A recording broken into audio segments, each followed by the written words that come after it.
Welcome to Pro Football's first 50 years, where we take the past and we bring it back to life. Now, I'm strictly talking the first 50 years here, 1920 to 1970. I mean, especially if you're going to go back to a game from like the 1920s or the 30s. I mean, obviously, you can find a box score, who won, who lost, who scored a touchdown, how far a field goal was someone kicked, where the game was played at, what the attendance was. You might find starting lineups for each team, but exactly what happened during the game? Well, thanks to old newspaper articles, we get to take a little bit of a deeper dive into each and every game during the first 50 years of professional football. Now, a little news flash here for you. Ain't no fancy videos or nothing like that. All there is you and me for the next 30 to 60 minutes. So if that's all right with you, let's get it on in today's game. First game of the 1959 season for the New York Giants and the Los Angeles Rams. Memorial Coliseum, a Saturday night game. Oh my goodness. September 26, 1959. Now, beginning of the season, both teams had high aspirations. One would fulfill those aspirations and the other one would just sink into the abyss and just implode. Giants would be the team that won the division, got to the championship game. Didn't win the championship game, but had the best record, had the best defense in the NFL. Quite possibly also helped because they had Tom Landry as their defensive coordinator. But wound up with the best record at 10-2. Meanwhile, back at the ranch, the Rams, where the Giants only lost 2 games, the Rams would only win 2 games. Now, they would not win 1 game at home. They won 2 road games. Actually, I think if I remember correctly, let's take a look here, right? But so I believe the Rams were 2-2 after 4 games, and then they just. So let's take a little look here. I mean, the Giants did okay in the exhibition season. Interestingly, I mean, back, how funny it was. I mean, they played back then, 1959. They played 12 games. They wouldn't start playing 14 games till 1961. But, 12 games, 6 preseason. That's what I grew up with. 6 preseason games. I mean, a bit too many. Actually, during the 1959 season, there was a few teams that actually played 7 preseason games. 12 regulars, 7 preseason games. And the other thing is that it's not like the way it is nowadays, where you have 37,000 guys on a roster all trying to make the team, and you only have a couple preseason games to see what these guys can do. Right? I mean, back then the rosters were much smaller. They did, they obviously after the preseason was over, they had to do some cut downs, but there was nowhere near the amount of players on the NFL rosters that they are today. As I said, nowadays it's almost like you got so many guys on the roster, and it's like you only have 3 preseason games, which might possibly go down to only 2 preseason games if they do get their wish of getting 18 games scheduled, which is absolutely ridiculous to me. But anyway, they got 3 preseason games now. It's like the guy only has a small percentage of it. Go make a play. Well, only on the field for 15 plays from the whole preseason. What if you don't make a play? Well, I guess you get cut, so it's.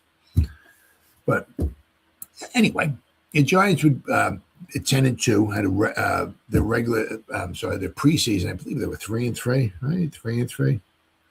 Yeah, 3-3. An interesting preseason. They would actually play the first ever preseason game in Maine between them and the Packers. They played the Eagles at Hershey, Pennsylvania. They played in the Cotton Bowl against Baltimore. Played in Bangor, Maine. They played at Soldier Field against the Chicago Bears. And then they played in Salt Lake City, Utah against the 49ers. And then they opened up their season here against the Rams.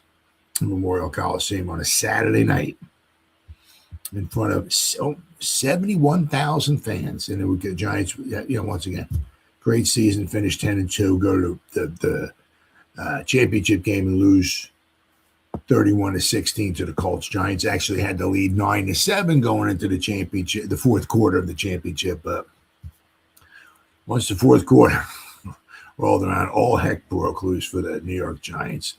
Meanwhile, the Rams had not a bad preseason. Oh, they had three. I think it was 3-2-1. Yeah, they lost by 2 points to the Redskins. They lost by 3 points to the Browns. They tied the Lions. They would beat the Cardinals. They would whoop up on the 49ers, and they would even beat the Eagles. They were 3-2-1. Once again, that was just preseason. But you'll notice here, right? They lost a real close one here to the Giants, and they would get blown out by the 49ers.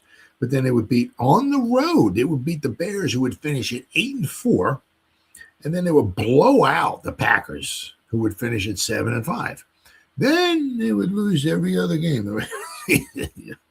So they didn't win one game at home, and they would finish the season on an 8-game losing streak. And Sid Gilman would resign. I'm not sure if it was a mutual, save face.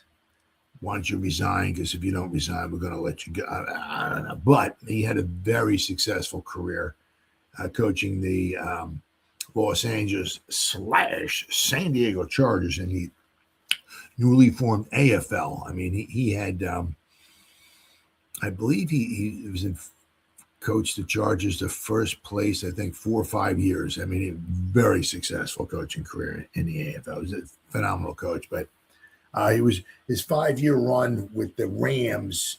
And its ups and downs. Had a couple nice seasons, but this one here, he just couldn't get it done. So he would resign at the end of the year. As I said, so newsflash, the Giants, wind up being a good game, really, really good game, but the Giants would wind up winning. But the game was played at Memorial Coliseum. Not many more beautiful places than a Memorial Coliseum. But the amount of people you can pack in that place. I mean, a lot from me. Some of it was the Rams, but also mostly for me known as would be where the Trojans play at USC. I mean, fantastic. Anywhere, I'm an old-time party, so you got to forgive me. Anywhere where it's outdoors, you're in the weather elements, if there are any weather elements out in California out there. Maybe a little rain here and there, but, you're not going to see any snow, but it's on grass. If you're playing on grass, you get 2 thumbs up from me. Let's do a little Wikipedia here. Talk about the Los Angeles Memorial Coliseum and all its beauty. It's a multi-purpose stadium in Los Angeles, California, conceived as a hallmark of civic pride. The Coliseum was commissioned in 1921 as a memorial to Los Angeles veterans of World War I, as I said. And it's Soldier Field. Anytime you can dedicate a stadium, to whether it's veterans of fallen veterans of World War, anything has to do with the men and women of our armed forces. It doesn't get any better than that. It's not, once again, it's the Memorial Coliseum. Right? It's Soldier Field. It's not some of these absolute bullcrap Chuck E. Cheese, Coca-Cola, Tampax, Ronald McDonald, stadium, the way it is now. It's the Memorial Coliseum. It's the way it should be. I can't stand these names that they got. And anyway, it was, it's like, what hasn't it done? I mean, it's hosted Olympics. Obviously, Summer Olympics. You're not gonna, won't have any Winter Olympics in California. The stadium serves as the home to the University of the Southern California Trojans, USA. Let's see. Coliseum was the home to the Rams of the National Football League from 1946 to 1979, when they moved to Anaheim, and again from 2016 to 2019 before they moved to SoFi Stadium in Inglewood in 2020. And actually, I was supposed to go to that first game that they played in the SoFi Stadium. Once again, notice it, SoFi Stadium, right?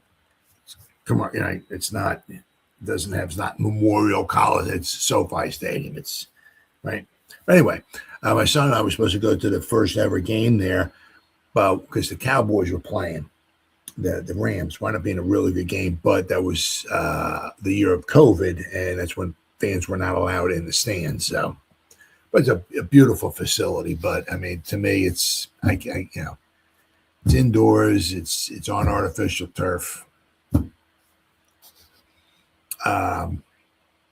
The Rams in 1945 were the Cleveland Rams, where they won the 1945 championship game 15-14 over the Washington Redskins. So in 1946, that's when they moved to Los Angeles. The facility had a permanent seating of like over 90,000 people. I mean, you look at it when the Trojans there. I mean, it's just like a sea of people. Absolutely breathtaking, freaking beautiful.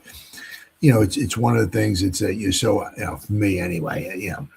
Just happy that they're able to keep it alive. Some of the stadiums, now, they've been around for so long, and some of them just like fall by the wayside. But other ones that obviously like Wrigley Field, Fenway Park, Memorial Coliseum. Some of them they were able to keep around.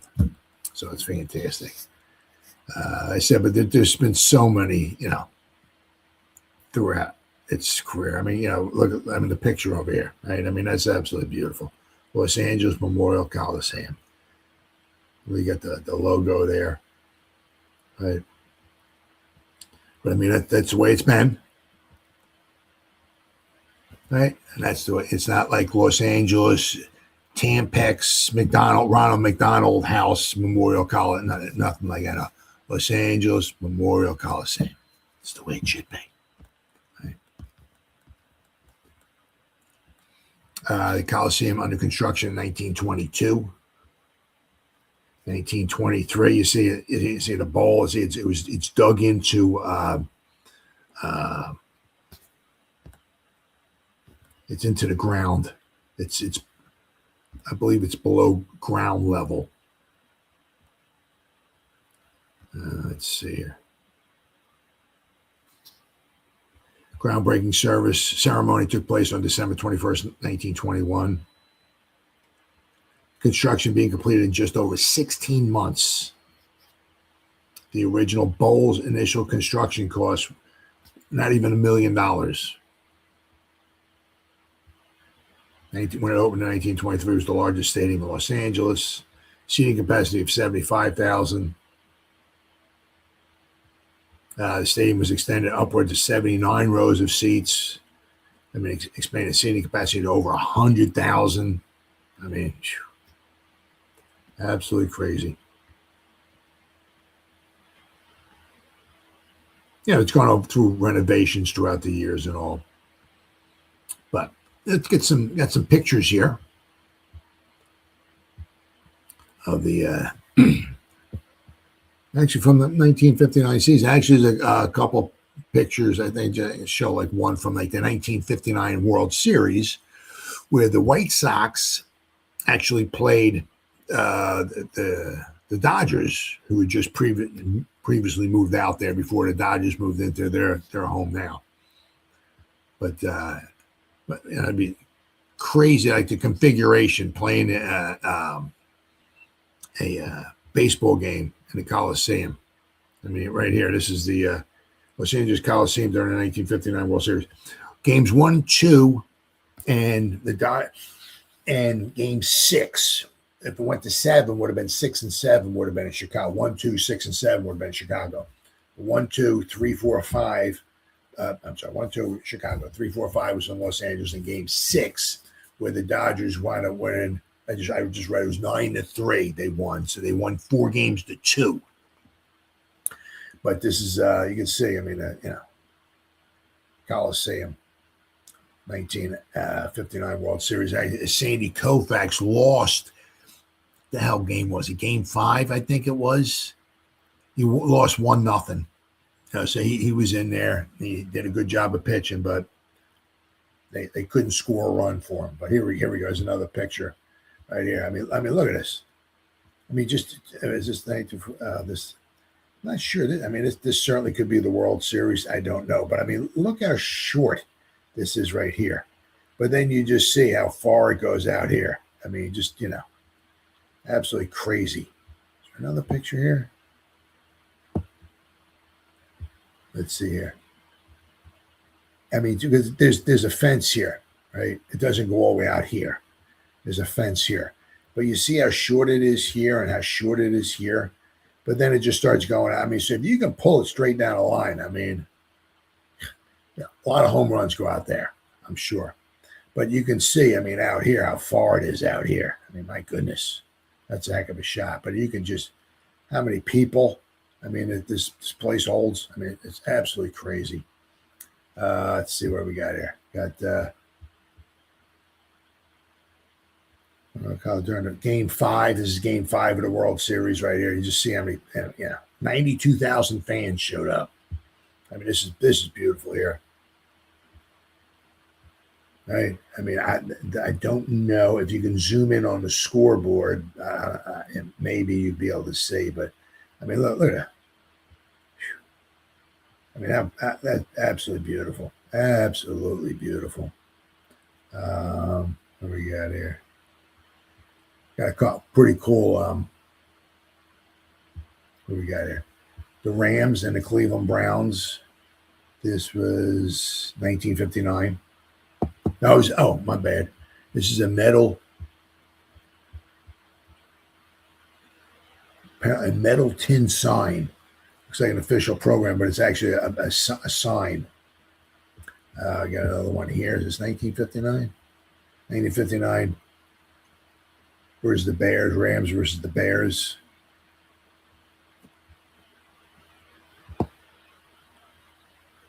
I said it wasn't a lot of success there for the Rams, especially in 1959. You got a nice picture here. I mean, nice color. I mean, anytime you got something like this from like that. Now, this does not look like that. This is like the actual color. This does not look like somebody colored this. I mean, a lot of them you save like, older pictures and they do a fantastic job. But you can see sometimes a couple. I mean, this is 1959, the Lions 23-17 over the Rams. But this is like actual. I mean, how beautiful. Yeah, unbelievable. I mean, see how packed it is. Here we go. Here's this stadium dimensions here. Right? I mean, look at this. Look how short it is here. Down the line here.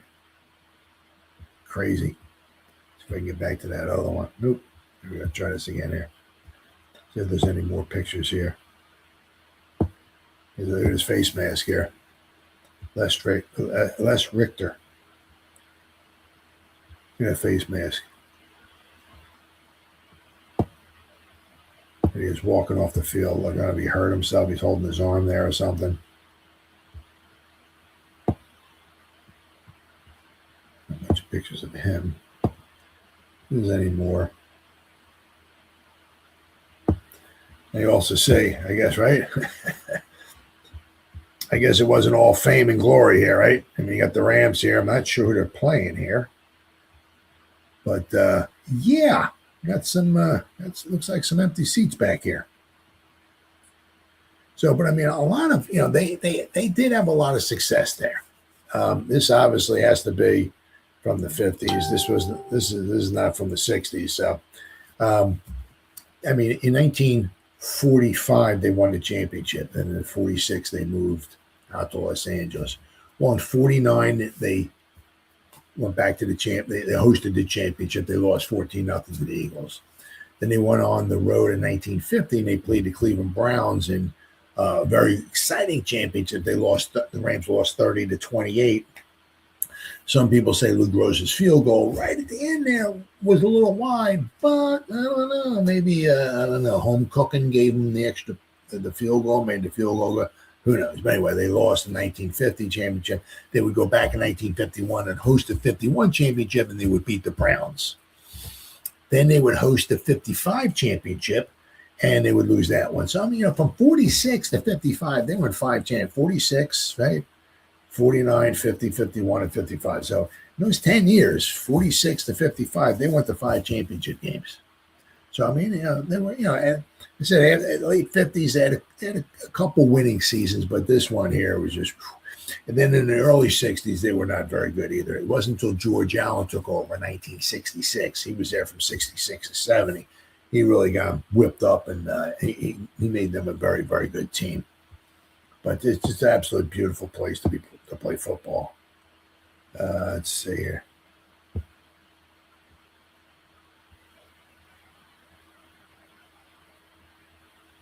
So you got some fans there. But so that's like I said, absolutely. It's so to me anyway, absolutely beautiful place. So I'm glad it's still around.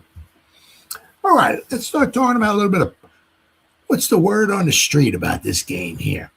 As I said, both teams going into the season had hopes, high hopes. I don't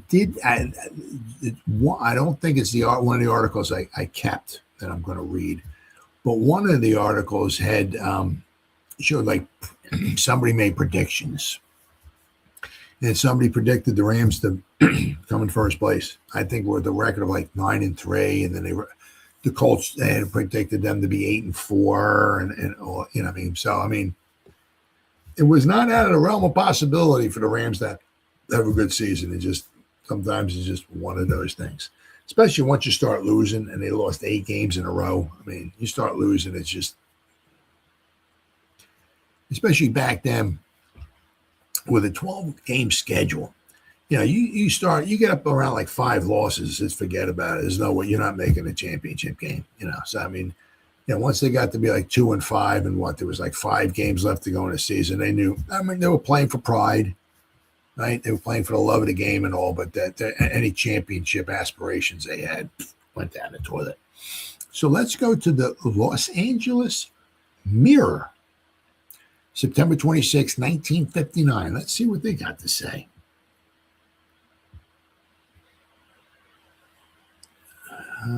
So let's try this here. All right, here we go. All right. Let's refresh the page. Here we are. Can they double up on Ollie tonight? This is the night Sid Gilman has his chance to call another NFL coach a ruddy prevaricator. I don't believe it because it's not possible, was Gilman's reaction when told Coach Mike Nixon of the Redskins had covered Ollie Matson with 2 men.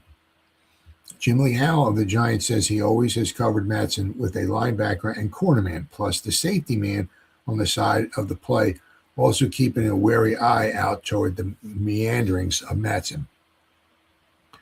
But that was in the days when if you stop Matson, you stop the Cardinals. Jim Lee now has to watch out for a few of Ollie's teammates. That was one thing. I mean, certainly the Rams had always had some offensive weapons. And interestingly, they one of their weapons is the wide receiver Del Schaffner, who would wind up going to the Giants in a couple of years. Frank Gifford comes to town with a fantastic record as a passer on the option play from the halfback position. In 7 seasons with the Giants, the former Trojan has completed exactly 19 passes of 41 thrown in league play. The amazing statistic is that of these 19 completed passes, 12 were for touchdowns and averaged better than 30 yards each. Publicity man Don Smith of the Giants says here he does not think the loss of Carl Karlovitz, Emlyn Tennell, and Ed Hughes will hurt the New York deep defense one bit. Now, Emlyn Tennell, one of the greatest, secondary men of all time, period, left and he went and followed Vince Lombardi to the Green Bay Packers. He'd been with the Giants up until 1958, the 58 championship game. He tells why. I think our Dick Lynch, the man who scored the TD for Notre Dame that stopped Oklahoma's 47-game winning streak, can cover more ground than any of those three men. Well, now that the Rams are no longer using the Wham boys as their regular backfield, Wilson, Arnett, and Matson, what about the Swamp Rats? That would be Schaffner, Wade, Arnett, Matson, or Marconi, and Phillips. And we might call John, Jim, and Joe the Jaybirds. I believe there's a good chance that Sam Huff of the Giants is the best middle linebacker in the NFL. The other top mics are Joe Schmidt of the Lions, oh yeah, Bill George of the Bears, and Les Richter of the Rams. I'm sorry, Bill George of the Bears and Les Richter of the Rams. Schmidt is probably the best pass defense linebacker in the league, and George is the uncanniest of shifting defenses to stop another team's offense. But this fellow Huff has had better success in stopping a big fullback like Jim Brown than has any of the other middle linebackers, right? Because you got to remember George of the Bears, right? Schmidt of the Lions, and Les Richter of the Rams all play in the Western Division. Sam Huff, ever since he entered the league in 56, has been playing, actually since Jim Brown entered the league in 57, Sam Huff has been playing twice a year against Jim Brown. Let's see. Brown has had his meat, while in most Ram Cleveland games, Jim has run roughshod over Richter. Huff rates Amici hardest runner. Huff says Alan Amici of the Colts hits the hardest of all the ball carriers, and that for straight-ahead power, there's no one like him. But Brown, according to Sam, is probably better at going all the way because of his open field speed. Oh, yeah. Yeah, if Jim Brown gets past you, you can pretty much forget about it. Ollie Matson has always given me trouble, Huff says. It's hard to catch him. And when you do, you've got to make certain you hit him solid or else he's on his way again. At first glance, a 24-year-old Huff, who was Joe Marconi's buddy at West Virginia, Joe Steidahar's old school, does not resemble a tough middle guard. He's got a baby face and baby fat around the middle. This face is usually covered with a broad, happy grin. He shaves only occasionally. He still wears an undergraduate crew cut. He stands 6'1" and weighs 230 pounds. There's nothing in his figure to indicate speed, but it's there, and the guy is one of the quickest and most agile linebackers in the game today. It's really something to see Huff in action. When the play comes up the middle, Sam is usually there to plug the gap. When the action goes wide, big number 70 somehow manages to be out there too. More than one sprinting halfback has been caught from behind by the Giant star out in the open. Lenny Moore nearly found that out 3 weeks ago. One of the fastest men in football, Lenny broke away from Lynch and was in the clear on an end run. Huff came across the field in pursuit of Moore at an angle and came so close to catching Lenny he tripped him up by the heels as Moore went into the end zone. Asked what is the toughest play for a middle linebacker to handle, Sam replied, is the fullback draw. When the opposing linemen show pass blocking, I have to key off them and drop back into the hook zone. I turn to pick up a receiver, but if I don't find one, I've got to try and get back toward the line. By then, the fullback is starting through the hole, and they've got a blocker coming down on me full steam. I've got to get rid of him and then try for the runner. Man, it's a tough play, believe me. Got here. 5. Interesting. Rams are 5.5-point picks tonight. Wow.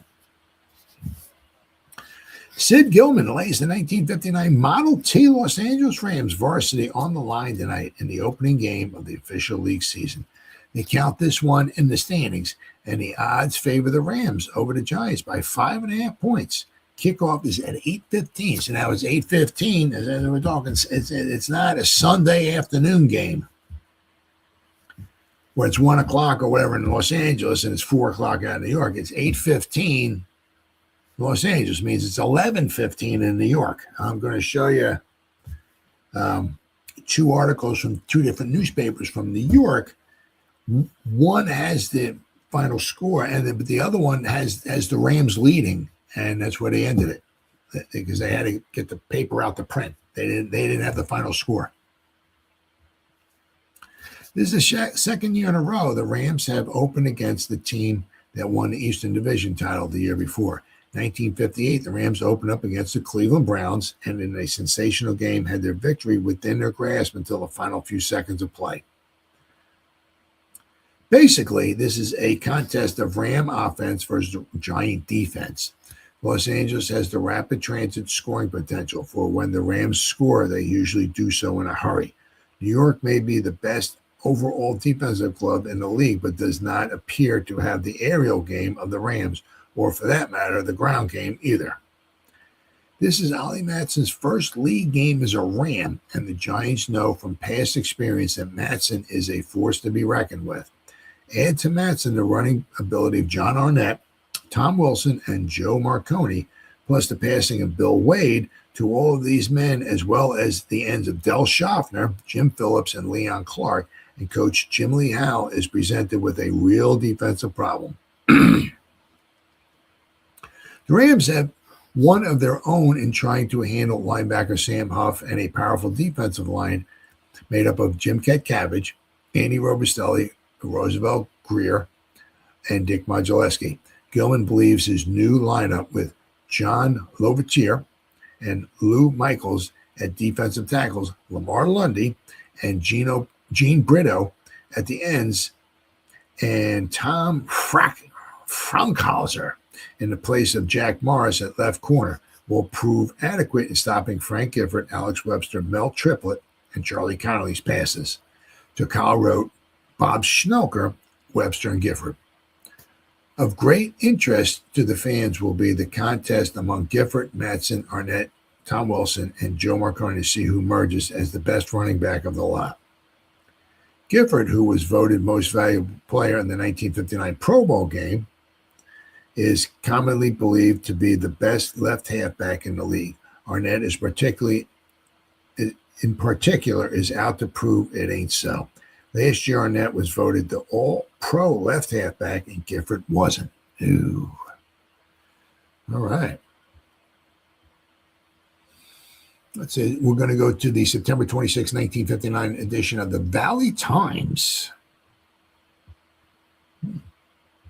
All right, the Valley Times. What do they got to say? September 26, 1959, the Valley Times. All right. Now, here we have Rams are 4-point choice over the Giants tonight. All right. Well, I hate when that happens. Let's refresh the page. Little college football. USC man slips through pit defense. All right. New York's Eastern Division champion Giants throw up the first barrier in the way of the Los Angeles Rams' title hopes tonight when the two National Football League powerhouses open the regular NFL season at the Coliseum. Kickoff time is 8:15. More explosive on attack than ever now that the great Ollie Matson is in running order when quarterback Bill Wade is on his stick as a passer. The Rams boot the ball in this big one as a 4-point favorite in a game expected to attract upwards of 60,000 fans. Well, it attracts over 70,000 fans. Coach Sid Gilman has pronounced the Rams ready on the basis of a successful 6-game exhibition season, but offers a word of caution in reminding players and fans that it was only last year that the club met another Eastern Division champion in the first game and was knocked off. This was the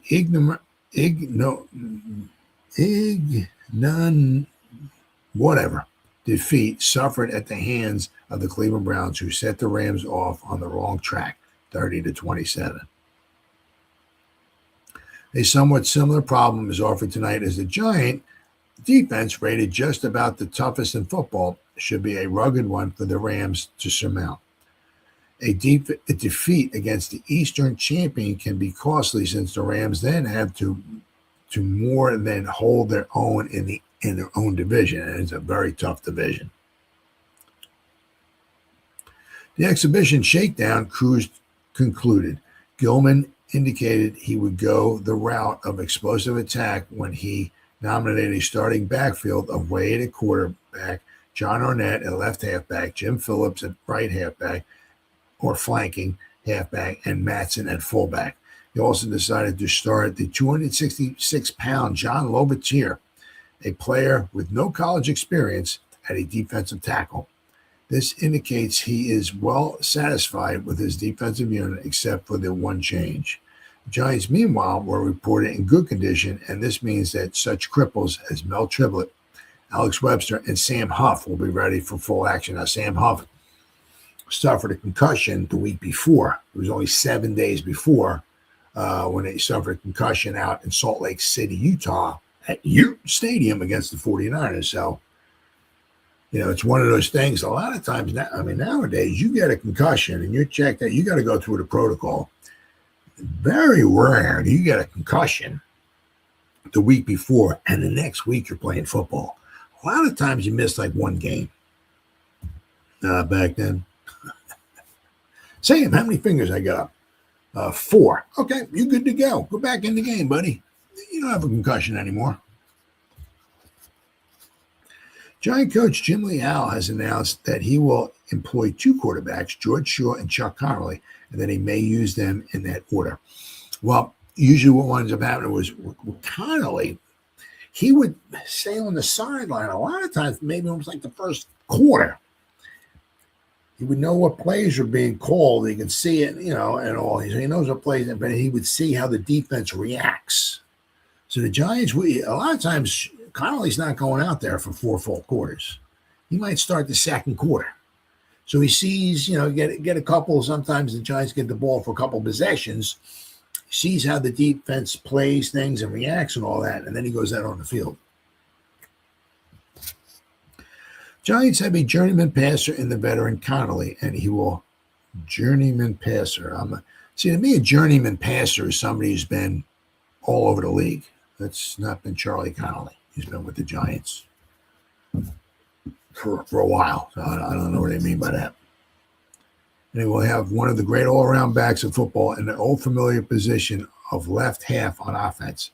Frank Gifford, the former USC Flash, who was given a short whirl at quarterback but went back to his old position. An old pro halfback, Gifford is rated the most versatile back in pro football, and with Webster at the other half and Triplett at fullback, the Giants may mount a telling attack to counter the Rams' explosiveness. Not to mention Kyle Rote at one of the ends, a flanker who is dangerous, and Big Roosevelt Brown at one of the offensive tackles. Oh, yeah.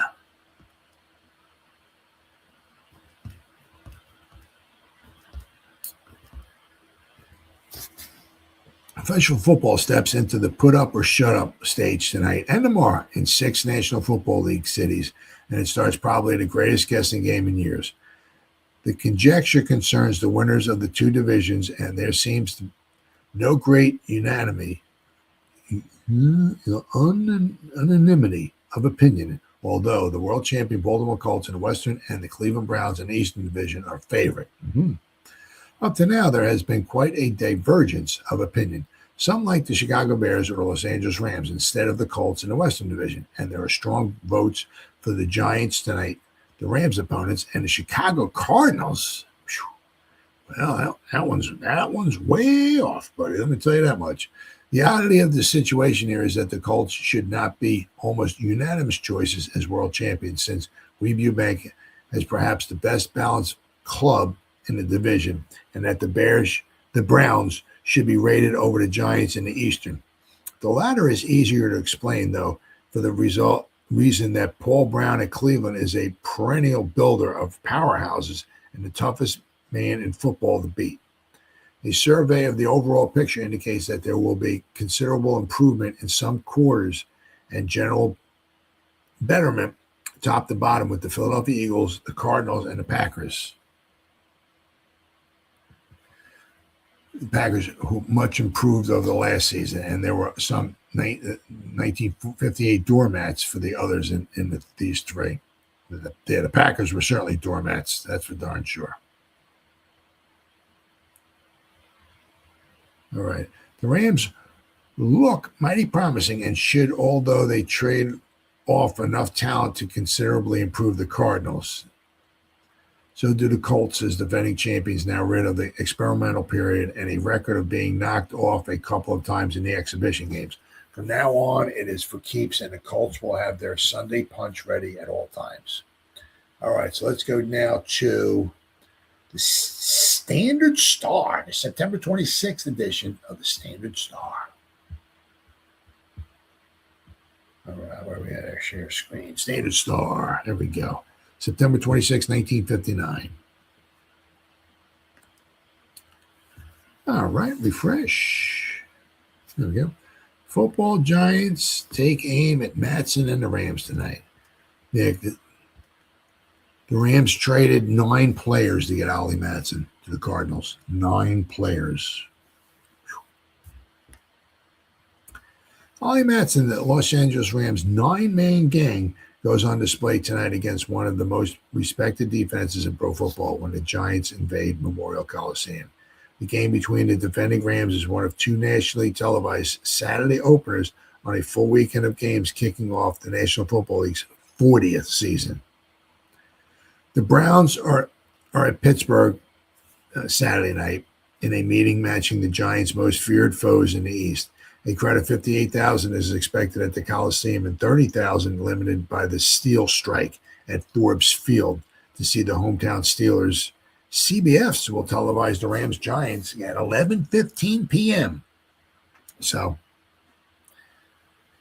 let's see. And ABC, the Steelers will have the Steelers-Brown game at 10 p.m. The Baltimore Colts, who won the NFL title after 8 minutes and 15 seconds of unprecedented sudden death overtime with the Giants last December, opened Sunday at home against the team they supplanted as Western Conference and NFL kings, the Detroit Lions. Other Sunday games are the Bears at the Packers, and the Packers would wind up winning in that one. Washington and Chicago Cardinals, and Philadelphia and San Francisco. The Rams have made an all-out bid to knock off the Colts by sending 9 players to the Cardinals for Ollie Matson, who for 6 seasons was virtually the entire Cardinal running game. Los Angeles has him in a backfield quarterback by Billy Wade and featuring the versatile John Arnett and power-running Tom Wilson. This is the offensive ogre the Giants must face. The Browns are the team that blew the 1958 Eastern Crown to the Giants by losing the final regular season game and a division playoff on successive Sundays in New York.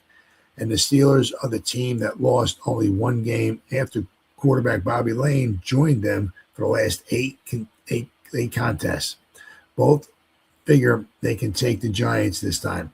Cleveland bases its hope on the roughhouse running of Jim Brown, Pittsburgh on the passing of Bobby Lane. All right, well, let's go see what we got here. What's going on? So we're going to go to the, what do we got? The Los Angeles Times, the September 27, 1959 edition of the Los Angeles Times. All right, let's see here.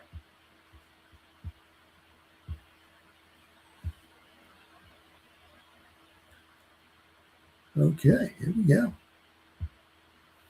The game began. See, also here it's at the end of September, baseball is still, you got the end of the baseball season. Let's see, LA, Milwaukee tied it as race goes to wire. Yeah. But you got the baseball, and then, of course, you got the World Series. So here we go. Rams bow 23-21 before 71,297. Chuck Connolly, at 38, the oldest player in the National Football League, combined with the veterans Bob Schnelker, Frank Givert, and Pat Summerall last night in the Coliseum to ruin the Rams' National Football League opener against the New York Giants before a crowd of 71,297. With but 1 minute and 58 seconds remaining and the Rams leading 21-20, Summerall, 8-year veteran from Arkansas, booted an 18-yard field goal to give the defending champions of the Eastern Conference a 23-21 victory. For Summerall, formerly of the Chicago Cardinals, this was his third successful field goal of the game. He had missed one from the 30 earlier in the final quarter. With Frank Ryan running the Rams at quarterback in the absence of Bill Wade, who had to go out with a leg injury earlier in the fourth, LA sounded one final threat. Here's how they scored.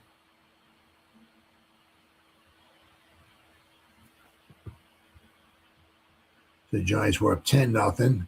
Giants went up 17-0. Then it was 17-7, 17-14. So the Giants were up 17-0. Then the Rams rattled off 3 straight touchdowns to take a 21-17 lead. Then the Giants wound up kicking in the fourth quarter. I mean, like someone kicked a 14-yard field goal, kicked an 18-yard field goal. Yeah. All right. So the Frank Ryan came in the fourth quarter, and L.A. got one more chance. Ryan, from his own 10, lofted a long pass to Jim Phillips. The latter took it out of the arms of Lyndon Crow for a 49-yard gain to the Giants' 41. Only 13 seconds remaining. Jack Morris attempted a game-saving or should have been game-winning field goal from the 42. The kick was long enough, but wide to the right, and the Giants won. Key play for the Giants came late in the fourth. The situation was 4th and 10 for New York on its own 42. Ordinarily, a punt would have been in order, but with time running out and his team trailing by 1 point, Connolly called for a pass. He cleverly ducked away from a swarm of Ram rushers and pitched one long to Schnelker, the 7-year. Let's go to the next page here. We go to page 66 here. All right, so we got the 7-year. All right, where we at here?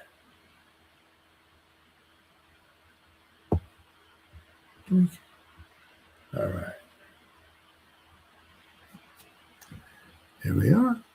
The 7-year vet somehow managed to fight off 2 Ram defenders, rookie Tom Frankhauser and Don Burrows, to get his hands on the ball. Amazing thing was that he was able to maintain possession while coming down on his back. This spectacular maneuver placed the ball in the Rams' 20. 4 plays later, Summerall booted his game-winning 3-pointer. Connolly passed 31 times, completing 21, which for back then is very good. For 321 yards, Schnelker caught 8 for 171 yards and a touchdown. Wade had only 1 pass intercepted by ex-Bruin Cliff Livingston in the second period, but this bit of thievery led to the Giants' second touchdown. Following the interception, the New Yorkers went 66 yards in 8 plays for a touchdown, with Gifford going over from the 1.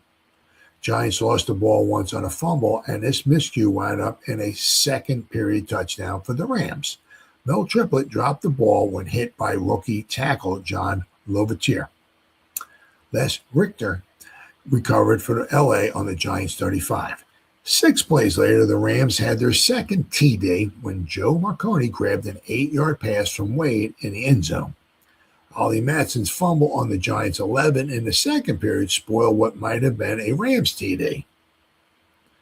Yeah, that's what it is. A lot of times those turnovers, they'll either give the other team points or they'll take points away from you. And in that case, the Ollie Matson fumble quite possibly took points off the board. So, Giants hit the scoreboard first when Summerall kicked a 23-yard field goal.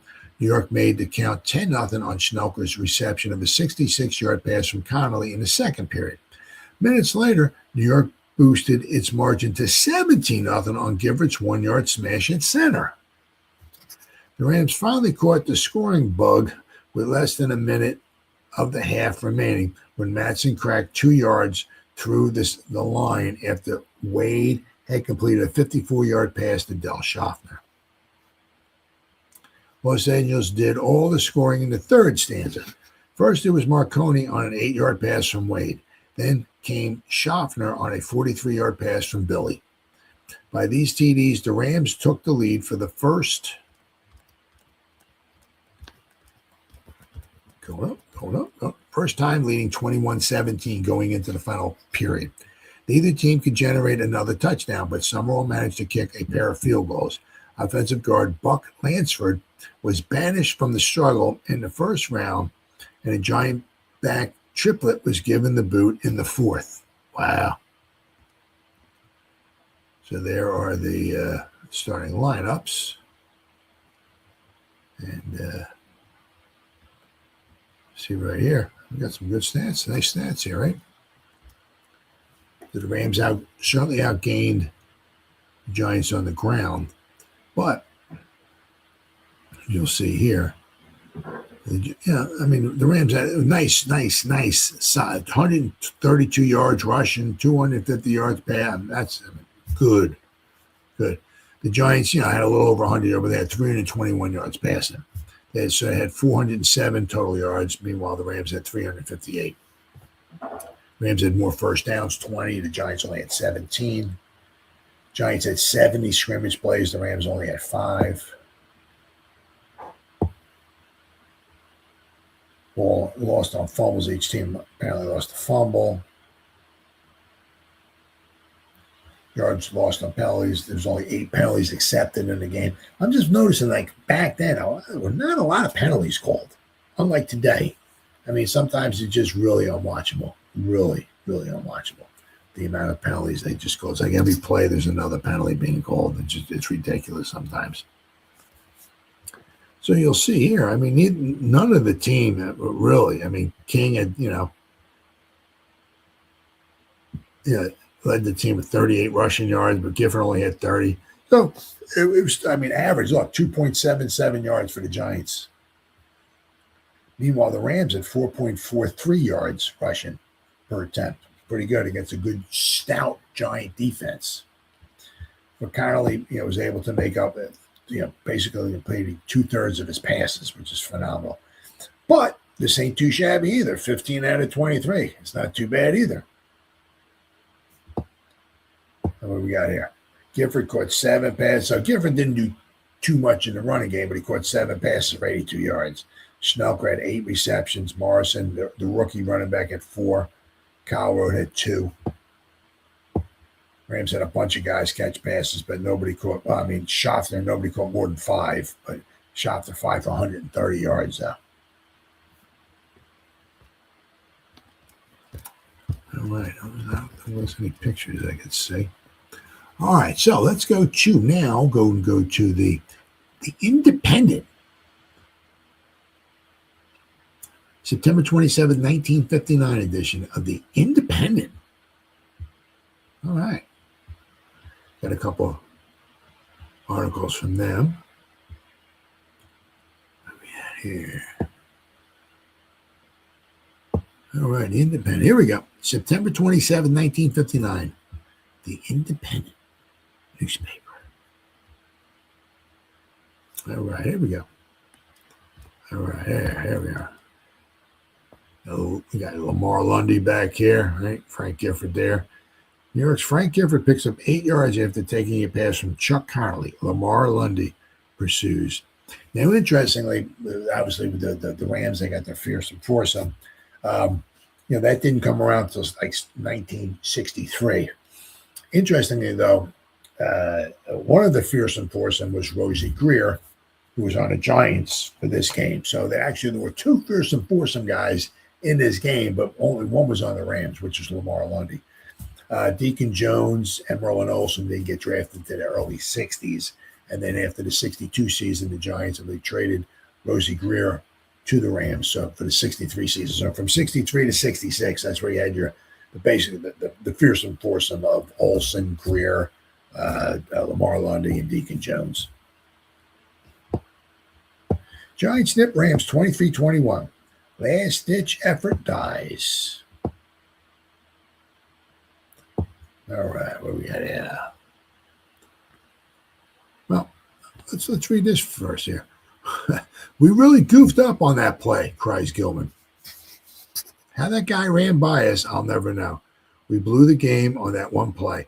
Till the day I die, I'll never know why we goofed on that play. Such was the first comment by Ram coach Sid Gilman after the Rams blew a 23-21 decision to the Giants in the Coliseum Saturday night. That play was a daring pass by the Giants with 4th down and 11 on the Giants' 45-yard line with less than 4 minutes to play. Rocking chair quarterback Charlie Connolly, at 38 years of age, still an imposing football figure, blooped the ball to end Bob Schnelker, who hauled it to his bosom on the Ram 20-yard line and set up Pat Summerall's winning field goal. Disillusioned Gilman was mumbling about that play until the last locker room attendant had departed. "We knew Connolly was going to pass," whispered the shaken Gilman. "We had our best defenders in there, and they were draped all around that receiver. Yet the guy catches the ball sitting right on his back. We had the game and..." Can't read what that says there. Coach Jim Lee Howe agrees with Gilman.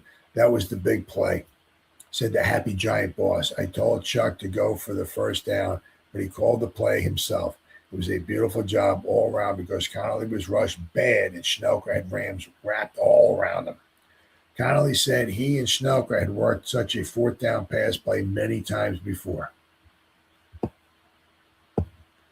"I knew if I just lobbed the ball to Bob, he'd get it all right," drawled the 12-year-old pro veteran. "He's the best pass receiver in this league for my money." The sorrowful Gilman admitted his number 2 quarterback, Frank Ryan, who is not too bad of a quarterback, was a delight to him in the last minutes when he almost sparked the Rams to a do-or-die score. Billy Wade injured his knee late in the 4th quarter and had to be removed. The injury was not, once again, the injury wasn't believed, I guess, serious, however. I think that's what it said. So, all right. Giants is not dead. The corpse that the Rams had well nigh buried was resurrected with less than 2 minutes to play Saturday night via a good, swift kick by Pat Summerall. The Ram is not dead either, but at a late hour, they were on the critical list following a 23-21 loss to the New York Giants before 71,297 fans at the Coliseum, who may join the ailing Rams with heart trouble. Here now, the patient switched places with the healthy in the 4th quarter. With 7 minutes to play, Summerall missed a field goal try from the Ram 30, and Los Angeles held a 21-20 lead. Frank Ryan was at quarterback in place of Bill Wade, who suffered a leg injury earlier in the quarter. The Rams failed the gain on the series following Summerall's miss, and after Del Schaffner punted, the Giants had the ball on their own 46 with 5 minutes left to play. See, that's the way it was back then. I mean, the Giants had Don Chandler as their punter, who's probably might have been the best punter in the league. But I mean, it is with some of the teams, you know, Del Schaffner, the Rams' starting wide receiver, was their punter. It's not the way it is nowadays. Now there is a punter. I'm a designated punter. It's not the way it was back then. All right, so the Giants had the ball on their own 46 with 5 minutes left. The Rams' defenses rose up to stop the Giants, and 4th down came with the ball on the Giant 45 and 11 yards to go for the first down. So the Giants ran 3 plays and lost a yard. It was at this juncture that the Rams' pass defenders, conspicuous by their absence all night, outdid themselves in the futility department. Giants did not line up in punt formation. It had to be a pass. Everyone within hog call distance of the Coliseum knew it had to be a pass. And yet, the Ram lineman put a furious rush on Charlie Connolly, but he managed to get off a short, wobbly pass, and there was Bob Schnelker all alone, 5 yards behind the nearest Ram defender. The play was telegraphed, but the Ram deep men did not get the message. Schnelker was hauled down on the Ram 20, but 3 plays later, Summerall applied the toe. He should have kicked 4 Ram deep men on his following throw. He should have kicked 4 Ram deep men on his follow throw. All right. Rams did make a last valiant effort. They put the ball in play on their owned 10 after Ollie Matson took the kickoff. Something launched 154. Oh, Ryan launched 154 yards in the air, and Red Phillips made a diving, juggling catch at the New York 41. Ryan's next pass went right through Clendon Thomas's hands at the Giants 3, and the Rams had to try for a 42-yard field goal. Jack Morris, who made one from 42 yards out against the Eagles last week, got it high enough and far enough, but it was a shade wide to the right. And suddenly, for the second time, the Giants was not dead. Here's how they scored. First quarter, Giants marched to a first down on the Rams 17. The first time they got the ball. 4 plays later, however, they still won to 17 and had to settle for Pat Summerall's 23-yard field goal. The march was from the Giant 11 and featured Charlie Connolly's pass to halfback Joe Morrison, good for 37 yards, and the first down on the Rams 17. Time, 4 minutes, 21 seconds left in the quarter. In 2 series of downs in the first quarter, the Rams never got the ball out of their own territory. Second quarter, defense gets snookered. First touchdown of the night came on a pass play from Connolly to Bob Schnelker, good for 66 yards. Schnelker caught the ball on the Ram 23. As defender Don Burrows fell down, the fleet Giant and just kick it. All right, so we're going to go to, once again, the September 27th, 1959 edition of the Independent News. We're going to go, see here. A few pages up. You just cake. I have it here. And meanwhile, the Steelers toppled the Browns 17-7. Schnelker cakewalked into the end zone. Burrows was right with Schnelker until he fell. Some were all converted. Time, 14 minutes, 15 seconds left in the second quarter. Then the Giants scored again, make it 17-0. Schnelker continued to play catch him where they aim in the Ram defensive secondary as his reception sparked the second New York touchdown drive. After Cliff Livingston intercepted a deflected pass, Schnelker caught 3 passes from Connolly, good for 36 yards, as the Eastern Division champs drove 66 yards in 8 plays. Schnelker's final reception was for 11 yards to the Rams 1. 2 plays later, Gifford drove through the middle for the touchdown. Some were all converted. Time, 7 minutes and 35 seconds left in the second quarter. So still half the quarter left. Giants were up 17, commanding 17-0 lead. Looking good for the Giants at that point, but that's why they play 60 minutes.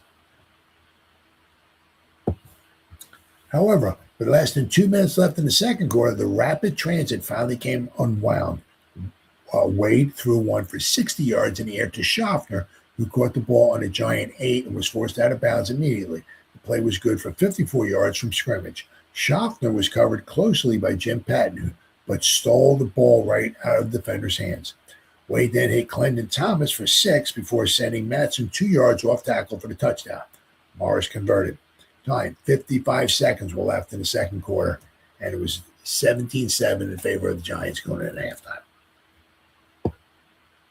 Third quarter. There you go. Now it's Schaffner's turn. I mean, Bob Schnelker of the Giants and Del Schaffner were very, very good. Outstanding.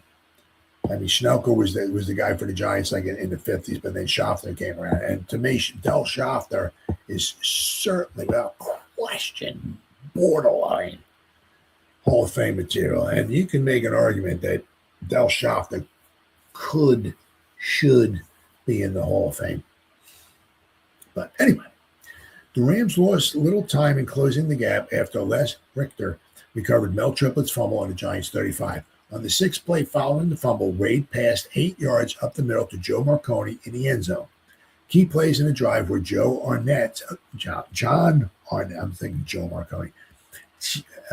15-yard end run and Wade's pass to Schaffner for 12. Morris converted. Time, 8 minutes, 41 seconds left in the third quarter, and now it's 17-14. Oh, my. All right. Just about 4 minutes later, Rams take the lead. Giants up 17-0, looking good, right? Nope. Rams got the lead for the first time, and the guy who got it for them was the incomparable Del Schaffner. Brilliant end with Dick Lynch covering him like the Wrigley Ivy, grabbed a weight pass over the shoulder at the 3 and stumbled into the end zone. The play covered 43 yards. Morris would convert. Time 4 minutes, 11 seconds left in the third quarter, and now the Rams were up by 4 points. So this first field goal got the Giants closer, but it didn't take the lead for them.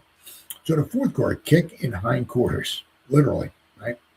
On the first play of the quarter, Summerall kicked a 14-yard field goal. The boot came after the Giants had marched 70 yards, only to be stymied by a stout Ram defense. Time, 14 minutes, 58 seconds left in the quarter. Now, once again, the Rams gave Rams something defense. Summerall, I don't know. Oh, and missed a field goal from the 30 midway in the final quarter. With less than 2 minutes left in the game, Summerall booted one from the 18 to pull the Giants from behind. Time, 1 minute, 58 seconds left in the game. And the Giants took the 23-21 lead. Here's the same thing, a giant boot, right? Giants get the 2 field goals in the final quarter. And it's the same stats we saw in the other. And Don Chandler.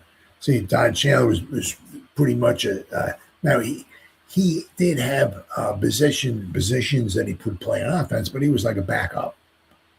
Most of what he would want, because you don't see his name here as a wide receiver. He didn't catch any passes. He didn't run the ball and all like that. So Don Chandler for the Giants was mainly their punter. He averaged 45.5 yards a punt. So he was one of the best, if not the best punter in football during that particular point in time. So you notice here Del Schaffner, who's the wide receiver for the Rams, especially if he's running around, then he's got to run back there and try to boot a ball. I mean, right? He only averaged, 35.5 yards a punt. Not very impressive. All right, so then we got, let's see, now we got, is this the, okay, here we go. This is the Daily News. I want to show you this here, just because pretty much this is, the game started at 8 o'clock, so it started at 11:15 in New York. So, I mean, not all the papers in New York had the final score. The Daily News would be one of those newspapers, right? So let's go to the September 27th, 1959 edition of the Daily News, okay? And it just, all it says here, Rams lead the Giants on the coast. Okay? But the Pittsburgh Brown game, obviously was played a little earlier. They got the final score here, 17-7 triumph. See? Right? There's the Daily. Boy, I just hate when that happens. All right. Well, if it ever winds up refreshing, or maybe not. I can always go to all right. Well, okay. I'm gonna go to. I think what that happened. I'm gonna go to the New York Times. Okay, it looks like it refreshed some, but I'm gonna go to the New York Times. I'll be right. We'll be back with that in just a minute here. There we go. New York Times. We got a little article on it here. Once again, the New York Times, so, but they apparently guess their printing presses or whatever, they stayed open long enough to get the final score in. Giants down the Rams 23-21, 71,297 see the New York club take league opener with a late kick. Giants beat the Rams 23-21 and Pat Summerall's 18-yard field goal with less than 2 minutes to play tonight in the National Football League opener. Summerall kicked 2 other field goals, one in the first quarter and the other one in the fourth. Giants, hoping to repeat as NFL Eastern Division champions, pitted their customary strong defense against one of the highest geared offensive unit in the league.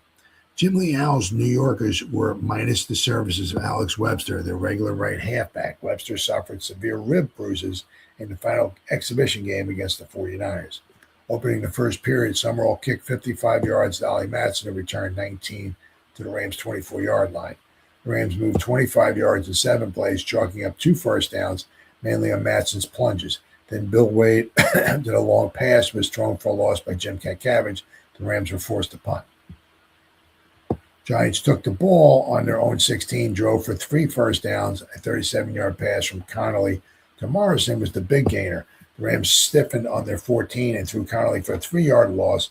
Summerall then booted a field goal at the 10:39 mark from the 23 with Connolly holding. A wide pass to Del Schaffner gained 16 yards for the Rams, but the Giants held and forced the Rams to punt again. The quarter ended with New York at 3-0. The Giants struck on the second play of the second period. Connolly threw a 44-yard pass to Schnelker, who outmaneuvered Don Burrows to make the catch and ran the remaining 23 yards for a touchdown. The play covered 67 yards. Summerall place kick made the score 10-0 in the first minute of the second period. Los Angeles moved into New York territory for the first time on an 11-yard toss from Wade to John Arnett, and Arnett's 18-yard swing around end. But from the Giant 44-yard line, Wade's pass was deflected by Dick Lynch and intercepted by Cliff Livingston, who ran it back 9 yards to the Giants' 31. Connolly hit Gifford with an 18-yard pass over the middle, and the Giants rolled again. Connolly passed twice to Schnelker for 21 and 11 yards, and Gifford plunged for 9 in a drive that ended with Gifford going over center from the 1. Giants marched 66 yards for this touchdown in 8 plays. Summerall made it 17-0.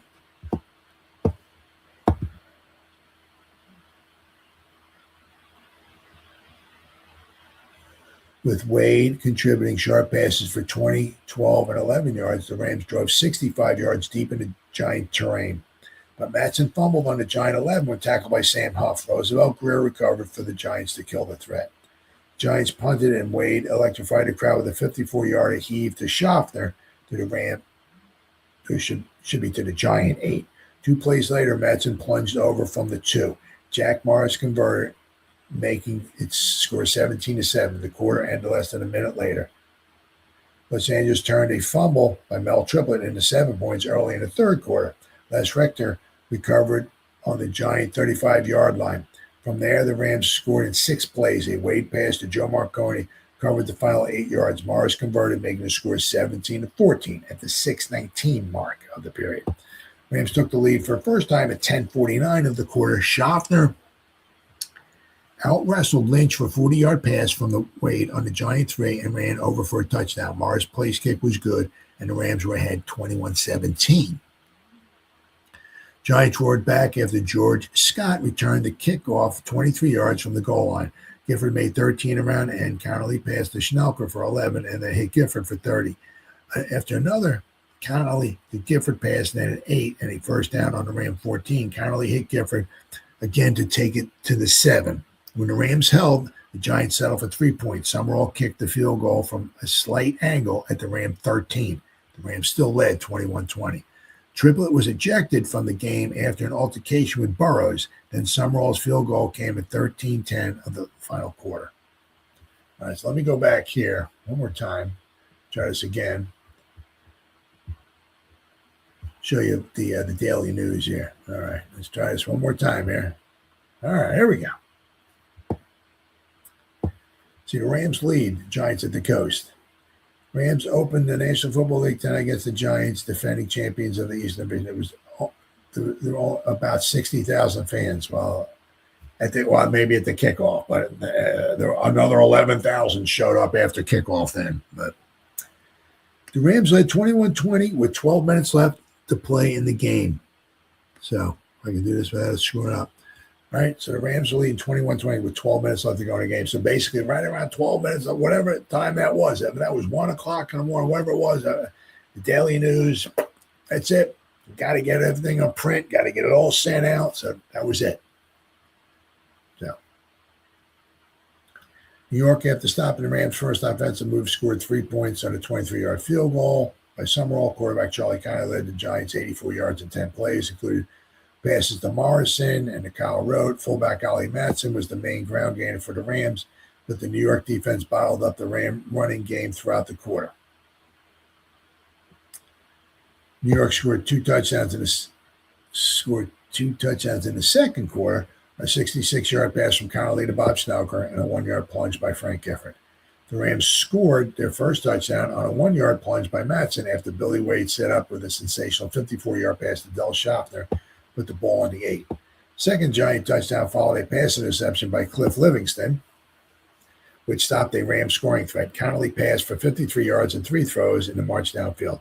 The Rams surged into a 21-17 lead with 2 touchdowns in the third quarter. Giant fullback Mel Triplett fumbled and Les Richter recovered on a Giant 35. Soon after, Wade passed 8 yards to Joe Marconi for the score.